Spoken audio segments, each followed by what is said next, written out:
haja alcançado. Mas uma coisa faço, e é que esquecendo-me das coisas que para trás ficam, e avançando para as que estão adiante de mim, prossigo para o alvo, pelo prêmio da soberana vocação de Deus em Cristo Jesus. Aleluia. Meu amado, o que é depressão? A depressão é excesso do passado no nosso presente. O que é ansiedade? É excesso do futuro no nosso presente. O que é estresse? Estresse é excesso do presente no nosso presente. Você quer fazer as coisas do teu jeito, rápido, e quer sugar as 24 horas. Deus, Ele quer que cada um de nós tenhamos uma vida muito equilibrada, que larguemos de mão o passado, porque crente, ele não tem passado, crente tem história. O único momento que Deus nos permite consultar o nosso passado é quando esse passado não é um passado simplesmente, algo que era para ser passado de fato. Mas quando nós consultamos a nossa história, porque um histórico te faz avançar. Quando você olha um erro e você avança para um acerto.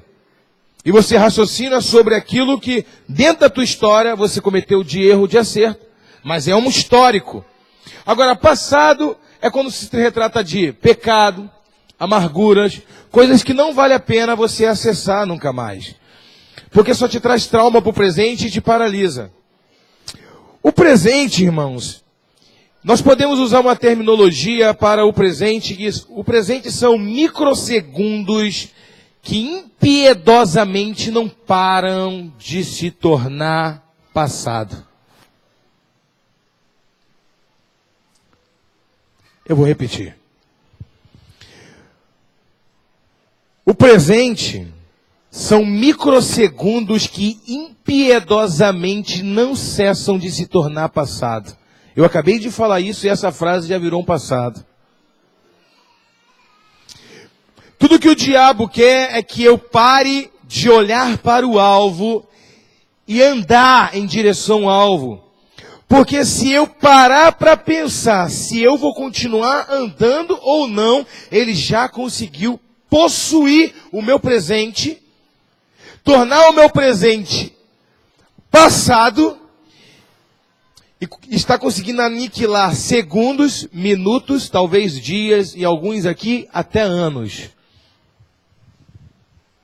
Para analisar, quando em algum momento da sua vida, tem um livro de John Maxwell, e o nome desse livro é... Eu gostaria até que os líderes aqui da igreja lessem esse livro. O sucesso de amanhã começa agora. Na verdade, eu acho que o nome do livro é O sucesso de amanhã começa hoje. Mas tem uma frase que ele fala no livro muito interessante. E ele diz assim: o que eu vou ser amanhã, eu já estou me tornando agora. O que eu vou ser amanhã, eu já estou me tornando agora. Se você tem um objetivo de emagrecer, você tem que começar agora, e não na segunda-feira. Se você quer abrir sua célula, você tem que começar agora. E não na segunda-feira ou na quarta-feira, ou quando der. Se você começar a agir agora, você não vai se arrepender dos segundos, horas, dias que você já perdeu. A maior tristeza da vida é quando você para analisar e você pensa: aonde eu estaria se eu ainda estivesse fazendo aquilo que eu parei de fazer?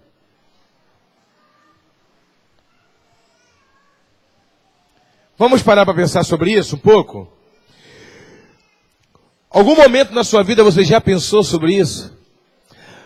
Como eu estaria hoje se eu não tivesse parado de fazer aquilo que eu deveria, e eu sei que eu deveria fazer? O diabo, ele não quer somente frustrar o seu presente, te aniquilar aqui agora. Ele quer anular o seu futuro. Irmãos, entenda, o diabo, outra coisa, eu não gosto de pregar falando do diabo não, porque eu não gosto de dar ibope para ele. Amém?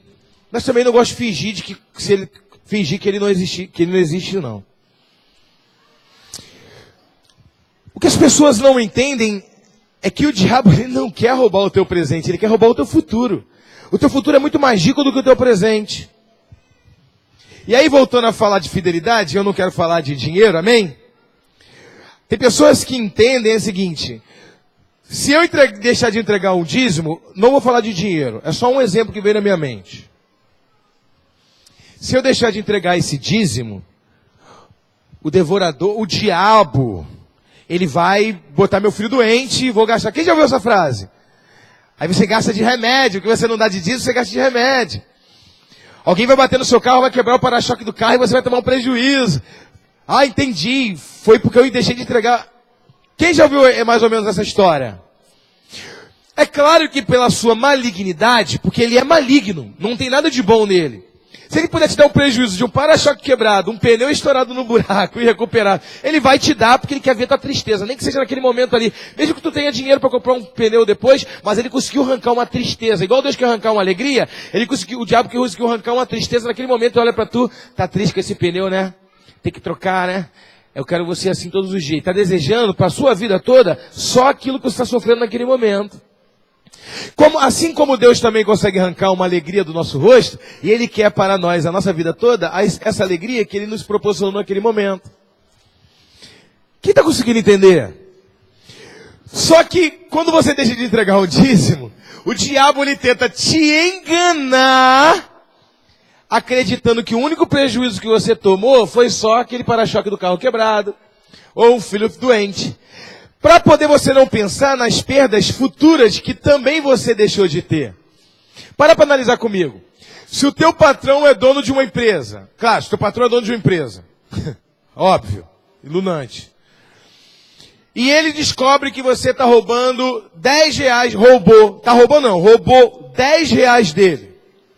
E ele desconta como uma multa contratual 200 reais do teu salário porque ele descobriu que você roubou 10.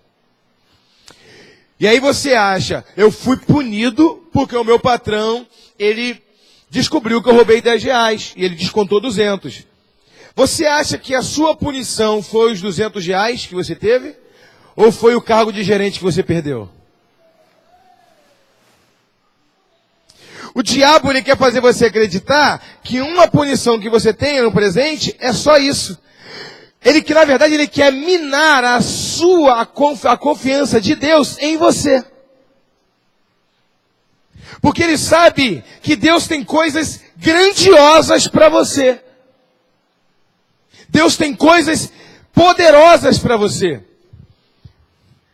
Quem está entendendo?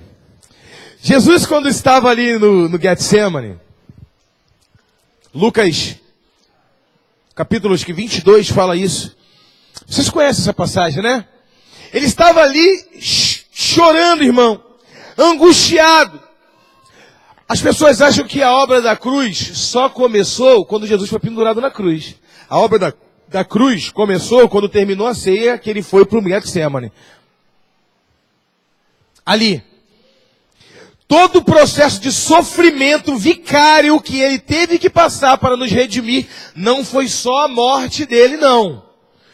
Para que fosse consumido todo o processo salvífico de Cristo, para a nossa vida, ele teve que passar por todas essas dores, ou Deus é algum tipo de algoz. Se só a morte de Jesus fosse suficiente para nos redimir, tu acha que Deus não proporcionaria uma morte muito mais tranquila para ele?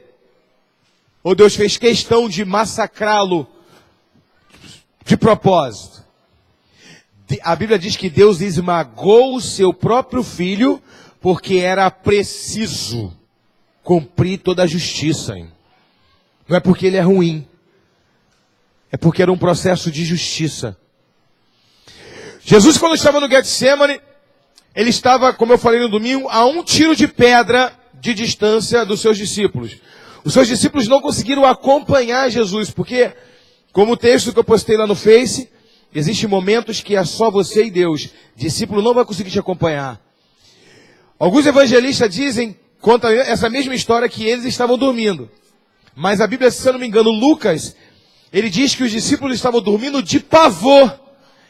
Era um refúgio de alma, eles estavam com depressão ali naquele momento. Eles estavam vendo o líder que sempre se mostrou muito confiante, muito forte, agora com medo. E eles começam ali ficar apavorados. E naquele pavor eles conseguem dormir. A Bíblia diz que eles dormiram de medo e de pavor, vendo Jesus de longe, a um tiro de pedra, talvez 100 metros de distância, um tiro de pedra. Jesus foi além, porque existem coisas que só você, como líder e Deus, você vai encarar. Ninguém vai te compreender. Mesmo que um pastor sente contigo num gabinete, fique 1 hora tentando te compreender, existem questões, essa pessoa vai te amparar, ela vai te direcionar, ela vai orar por você, porque a oração do justo vale muito a seus efeitos, e vai te dar uma palavra até que vai consolar o seu coração, mas é algo que só você... Existem momentos que cada um de nós, como líder, vamos estar a um tiro de pedra de distância das pessoas que poderiam fazer alguma coisa por nós. E não adianta chorar e reclamar, dizendo, me abandonaram, um monte de ingrato. Olha lá, era cobrador de imposto, eu fiz dele um apóstolo. Era um pescador, vou fazer dele um apóstolo de nações. Aquele lá era uma prostituta, eu curei ela, libertei ela, e agora também não me acompanhou. Em todo lugar me acompanhou. Não adianta culpar as pessoas para as pessoas não estar no mesmo nível que você. Porque você pediu essa unção. A Bíblia deixa bem claro que Deus não obrigou Jesus a ir. Deus o enviou. A palavra enviar, ela denota algo assim, eu te envio, mas tu vai se você quiser. Então a Bíblia diz que Jesus se entregou. Deus não obrigou ele. Ele sentiu o coração de Deus e ele fez aquilo que estava no coração do Pai. Ele foi submisso àquela vontade que estava no desejo que estava no coração do Pai. Quem está entendendo? Quem pode dar uma salva de palmas para o Senhor Jesus?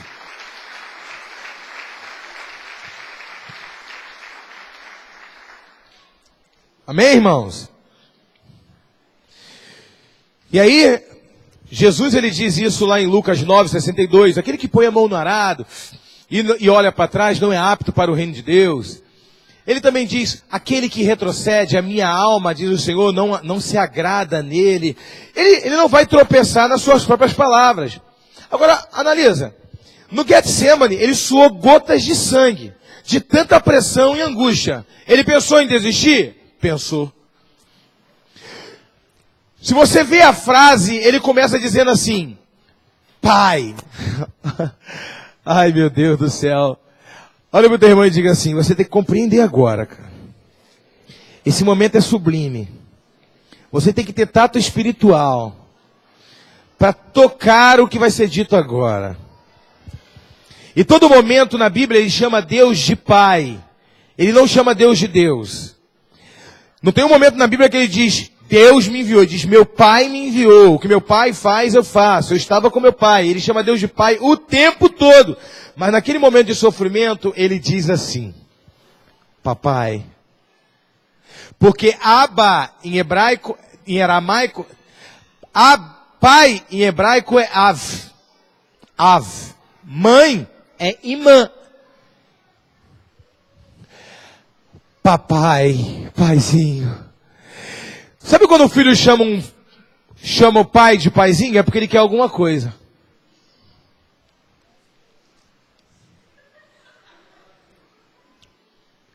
Você não consegue ver isso em Jesus? Ele queria convencer o pai a desistir daquele negócio. Paizinho, aonde está isso escrito? Na Bíblia? Que é isso, apóstolo? Ele continua dizendo, Paizinho, o Senhor pode todas as coisas, tudo é possível. Então, afasta de mim esse cálice. Ele ainda joga para cima de Deus, tudo é possível para o Senhor. Afasta de mim esse cálice. O diabo já estava rindo até Jesus usar uma palavra poderosa. Contudo, o diabo já se apavorou. Seja feita a sua vontade.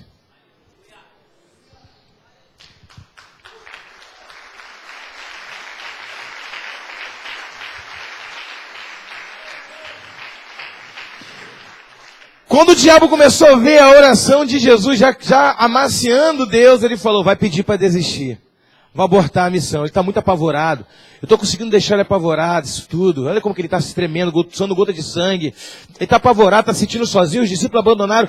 Esse é um ambiente perfeito para eu aniquilar o plano dele. E aí eu imagino o diabo chegando pertinho. Estou pregando heresia não, irmão. Estou pregando evangelho. Eu leio a Bíblia. Amém? Só que nós esquecemos que Jesus ele era 100% homem e 100% Deus. Ele não era metade Deus e metade homem. Ele era 100% Deus e 100% homem. E aí no 100% da sua humanidade ele... Papai... Tipo, eu não sei nem como te dizer isso. Eu aceitei essa missão lá quando o senhor falou comigo, mas... O senhor pode todas as coisas, não pode? Afasta de mim esse cálice. Para tudo é possível para o Senhor. Tudo é possível. Mas se for possível, irmão,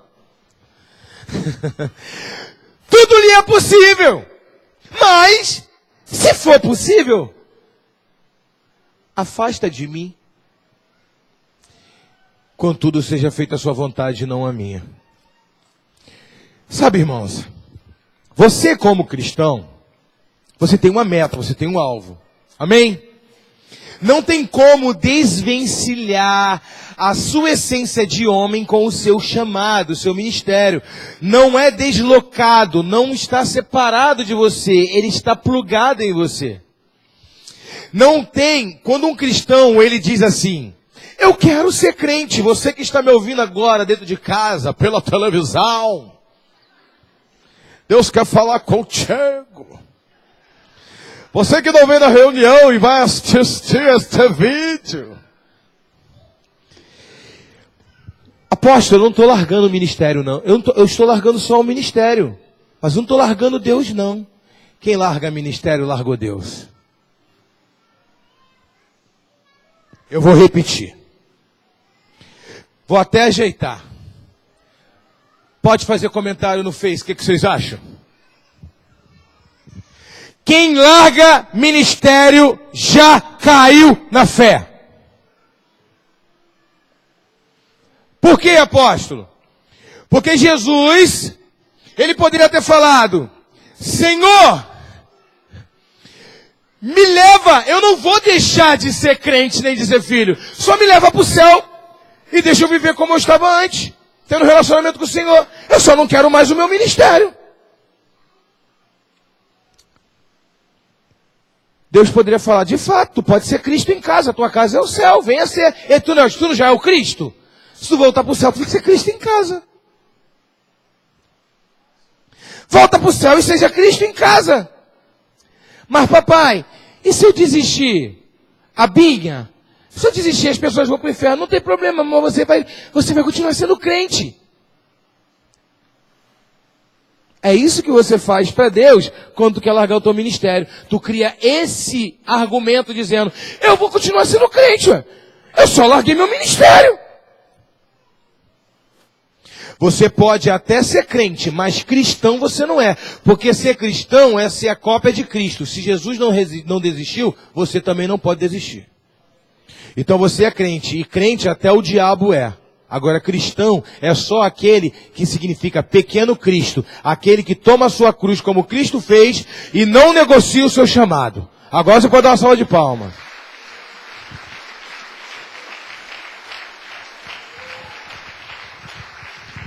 Você não entende? Eu só não quero mais ser líder. Eu vou continuar sendo crente. Vou entregar meu dízimo, vou ser fiel. Tudo bem, um crente sem missão. Mas um crente de omissão. Um crente que não parece com o seu Senhor. Um crente conforme a sua vontade, não a de Deus. O crente que olha e diz, Senhor, eu não quero mais da célula. Contudo, seja feita a minha vontade, não a sua. É esse crente que você é. E alguém pode chegar para mim e dizer assim, o apóstolo criou um sermão para condicionar as pessoas a ser líder. Nem todos são, ninguém aqui é obrigado a ser líder. Mas pregar a palavra e ganhar alma, você tem que pregar. Porque Jesus falou, façam discípulos e batizem em nome do Pai, do Filho e do Espírito Santo. Deus não te chamou para ser espectador da fé. Ele te chamou para ser um protagonista da fé. Para você estrear naquilo, no ambiente que Ele planejou para você. Vocês sabiam que a obra da cruz começou no Getsemane? Ali no Getsemane, Jesus, Ele venceu as guerras somáticas e psicossomáticas. Aí atrás está dando para ouvir? Sabe por que o corpo de Jesus começou a vazar sangue nos poros? Porque o propósito que estava dentro dele era muito superior à estrutura física que ele estava habitando. A estrutura física começou a se deteriorar diante do propósito que estava dentro dele. Jesus começou a vencer guerras na alma. No Getsemane, Jesus venceu as nossas guerras na alma que nós enfrentaríamos.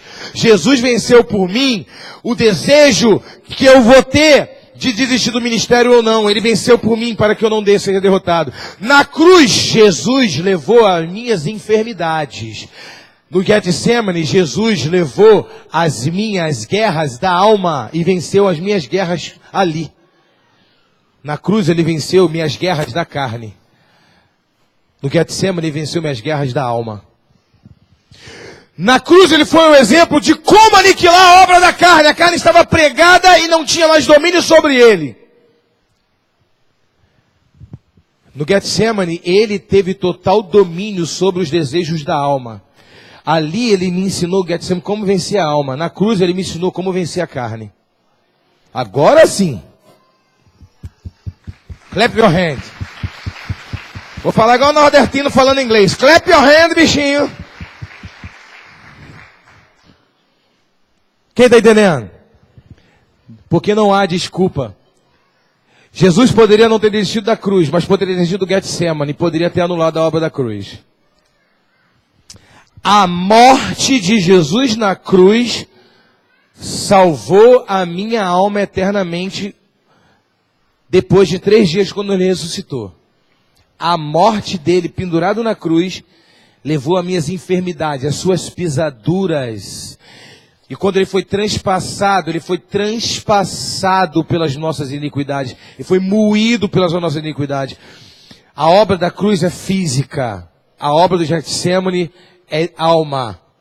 A obra da ressurreição é espiritual.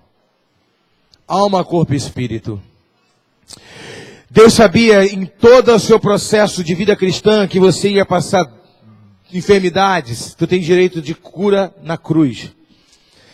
Que você iria morrer espiritualmente. Tem direito de ressuscitar espiritualmente na tumba. Quando Jesus ressuscitou o 3º dia, espiritualmente. Como Deus ressuscitou Jesus, vai ressuscitar você. E você tem direito de vencer as lutas da alma. Porque Jesus no Getsemane venceu por mim também e por você.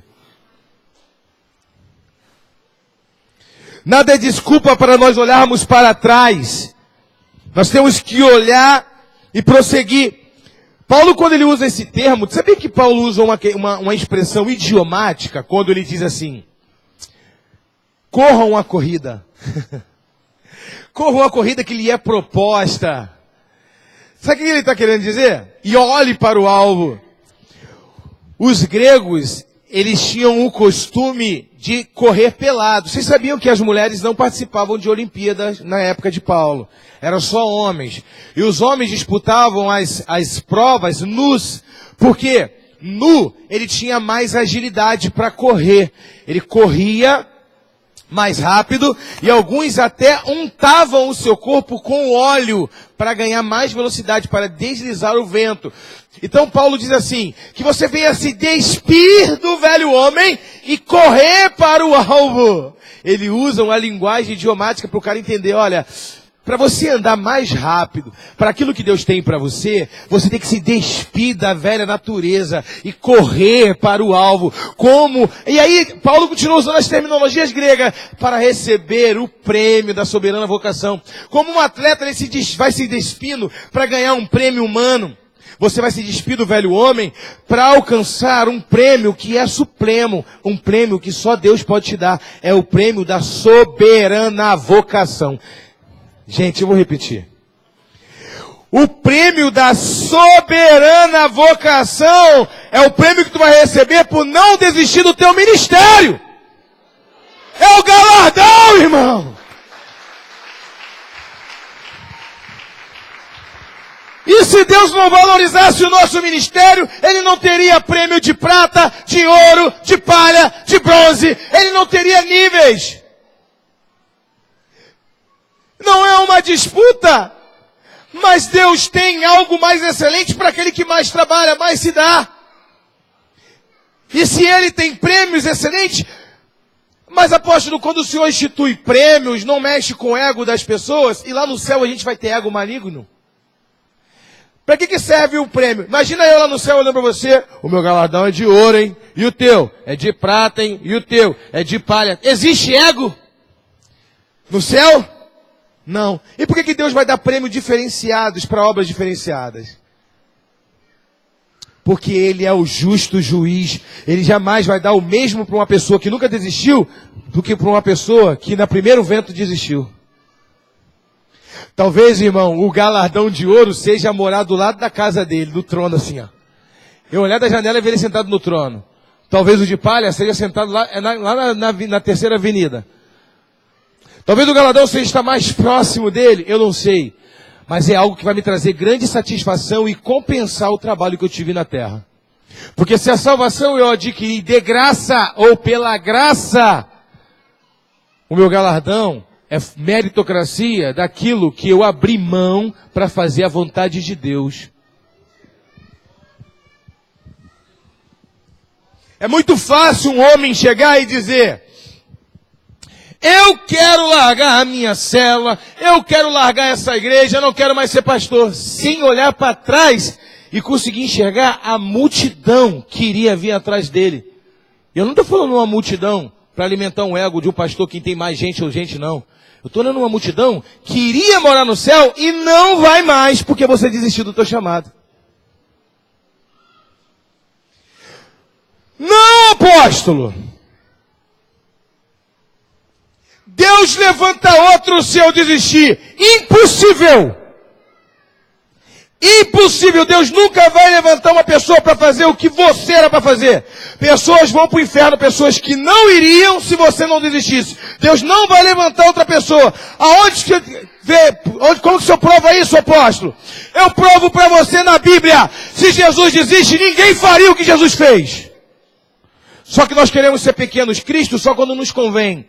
Mas quando nos chama para responsabilidade, nós não queremos ser. Queremos ser pequeno diabo. A verdade é essa. Porque nós queremos um conforto que Jesus nunca nos ofereceu. Ele nunca nos deu uma opção. Essa opção Ele nunca nos deu. Ele disse: você enterrou o teu talento. Apartai-vos de mim, maldito. Cadê? Você sabe que eu colho onde eu não semeei? Pronto. Desbaratei toda a tese de palavra de oferta. Deus diz: tu não sabe que eu sou um Senhor zeloso que colho aonde eu não plantei? Vai questionar Deus isso, irmão. Foi Ele que disse lá, na palavra dele. Você era para ter multiplicado. Plantou, eu deixei 3, ele me entregou 6. Eu entreguei 5, ele me entregou 10. Eu te dei 1 e você não me entregou o que eu te dei. Você não multiplicou, não usou os teus talentos. Cadê os meus talentos que eu te confiei? E esse homem que foi lançado nas trevas exteriores, qual era o pecado dele? Ele era prostituto? Ele era ladrão? Ele foi jogado nas trevas exteriores simplesmente porque não exerceu os talentos que Deus confiou a ele.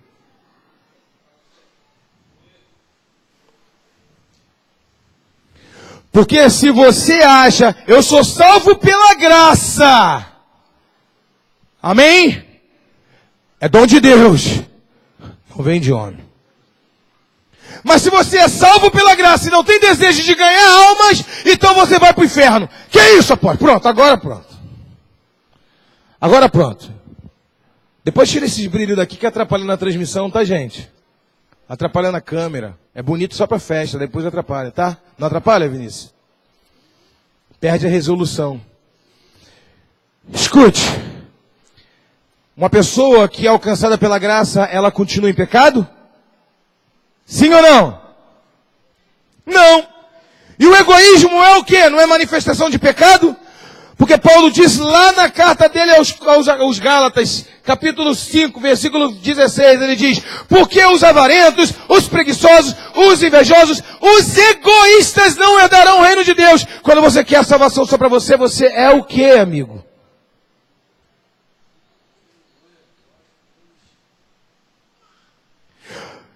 E tem um outro princípio. A boca fala o que o coração está cheio.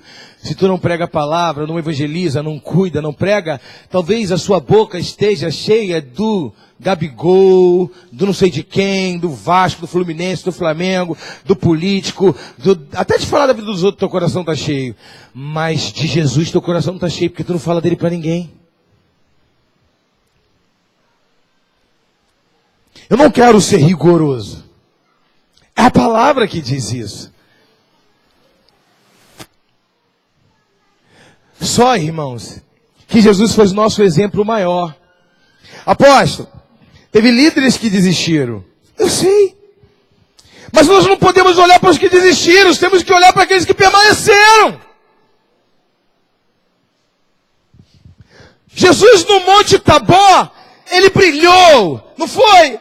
A Bíblia diz que ele se transfigurou. E quando ele se transfigurou, Pedro, Tiago e João, que não estavam no barquinho, mas estavam ali no monte com ele. Pedro, Tiago olhou e disse, Pedro tomou a iniciativa e disse, Senhor, apareceu Elias, apareceu Moisés. Senhor, é bom estarmos aqui, né? Quer que façamos uma cabaninha para Elias e para Moisés e para o Senhor? Veio uma voz do céu que disse assim: esse é o meu filho amado, ouça-o. Porque Jesus andou o tempo todo, Jesus andou com eles, e ele falou em público para todo mundo. Ele disse, as andorinhas têm teu ninho, as raposas têm os seus covis, mas o Filho do Homem não tem onde repousar a cabeça. E ninguém ofereceu uma cabaninha para Jesus, mas foi aparecer os religiosos, que era do naipe deles, Moisés e Elias. Senhor, quer que faz uma cabaninha? Tu quer fazer para mim mesmo? Ou tu quer fazer para eles, para mostrar gracinha para eles? Porque eu estou com vocês o tempo todo dormindo no sol quente. Mas Jesus falou alguma coisa? Jesus cobrou deles? Jesus manifestou a vontade da alma e disse, teu crise, quer dizer que para Elias tu oferece, né? Corta aqui. Jesus se calou. E quem falou por Jesus? Quando alguém faz diferenciação do seu ministério com o ministério de outro, você se cala. Dê o teu melhor e se cala. Que você vai ouvir do céu alguém falando assim, esse pastor é meu servo querido, ouça-o. Porque quando você fala, tua alma fala por você. Mas quando tu se cala, Deus responde, Ele é a sua voz. Agora tu pode dar uma salva de palmas ao Senhor.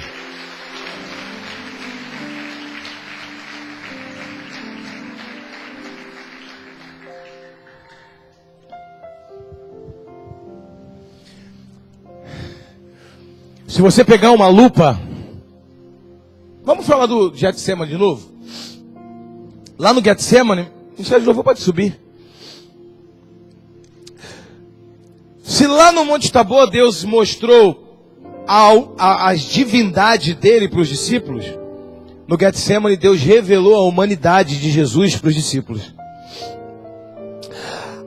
A divindade de Jesus fez os discípulos querer construir cabana e tudo, estavam com disposição. Mas a humanidade de Jesus fez os discípulos dormirem de depressão. Quando o teu líder está cheio de unção pregando, porque Deus vai fazer, e você olha o brilho no olho dele, ele é seu referencial. Quando o seu líder está de cabeça baixa passando uma luta, você acha que ele deixou de ser homem de Deus por causa disso. E Jesus ali, ele ficou sozinho, porque diante da tua unção, as pessoas fazem festa. Diante da tua luta, as pessoas dormem, são indiferentes aos seus problemas. Essa hora que Deus gera em você maturidade e diz: e aí, agora só está eu e você. Vai me chamar de paizinho, vai aceitar minha vontade? Ou vai se rebelar e vai descer esse monte aqui, vai embora e não vai fazer mais nada?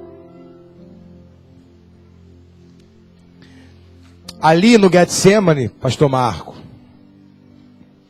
ali naquele lugar sombrio, de lutas, de guerras terríveis na alma, demônios, imagina miríades de demônios guerreando para fazer Jesus desistir, milhões, milhares de anjos guerreando a favor dele, e a Bíblia diz que Deus enviou um anjo ali para fortalecer Jesus. Irmãos, se não tiver, tu olhar ao seu redor e não tiver ninguém humano para te dar uma palavra de fortalecimento, Deus vai enviar recursos do céu para te colocar de pé.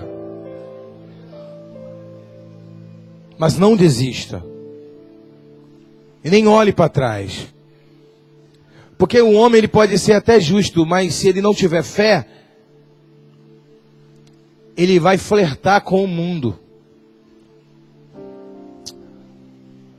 Deus enviou 2 anjos para tirar Ló de Sodoma. E Deus já tinha tirado ele uma vez da mão do rei de Sodoma. Abraão foi lá e arrancou ele. Mas ele insistiu em morar em Sodoma. E ele não queria sair, os anjos pegaram ele e a família dele pela mão. A Bíblia diz que os anjos pegaram ele pela mão e levaram e disse: não olha para trás. Mas a mulher dele flertou com o mundo, ele perdeu a família. Sabe por quê? Ele não olhou, mas a mulher olhou. Mas sabe por que a mulher olhou? Porque é um homem que vive no mundo e quer praticar a justiça de Deus de qualquer maneira.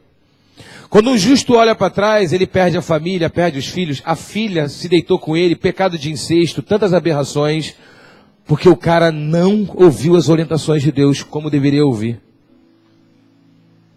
Não olha para trás, irmão. Qual é a voz que você tem ouvido? É como se Deus tivesse falado. Tem uma frase, eu esqueci o nome desse camarada, que ele diz assim: Deus, é como se Deus dissesse para você: eu não posso mudar a sua vida enquanto não mudar a voz que muda, que direciona a sua vida. Primeiro eu tenho que mudar a voz que você ouve, irmãos, para depois mudar a sua vida. Você está ouvindo pessoas que desistiram. E as pessoas desistiram, em vez de tu animar essa pessoa a voltar, você ouve ela e diz: pô, eu desisti, está muito melhor para mim. Quando eu era 12, era muito assim, agora eu estou em paz. Será que está? Ou ele está querendo convencer mais uma a desistir para se sentir melhor. Ufa, não fui só eu que desisti, fulano também desistiu.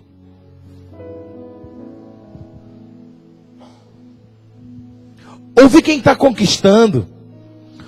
Ouve quem no momento de luta preferiu olhar para trás, tomar a tua cruz e continuar. Porque Jesus, ele foi sim modelo de divindade, mas Jesus também foi modelo de resiliência. Modelo de resistência. De não desistir. Ele não foi modelo só de fazer grandes coisas, não. Ele foi modelo de um homem também. De como se deve agir como um homem no momento de extrema pressão. Eu sempre tenho uma frase que: quanto maior é a pressão, maior é a promoção. Quanto maior é a sua opressão, maior é a sua promoção. Quem está entendendo? Olha para frente.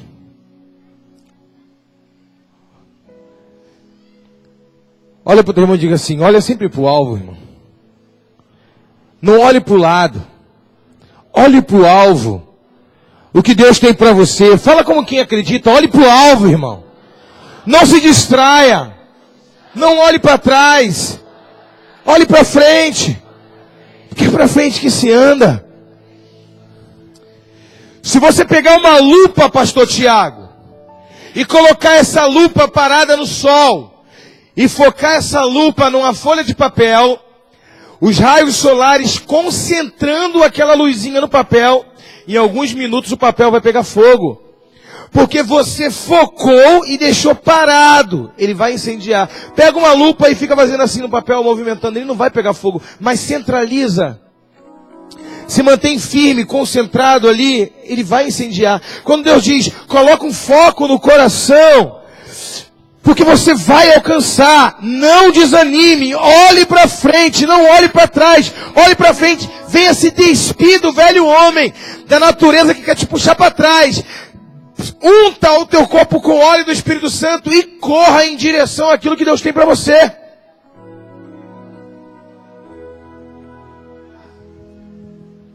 Corra!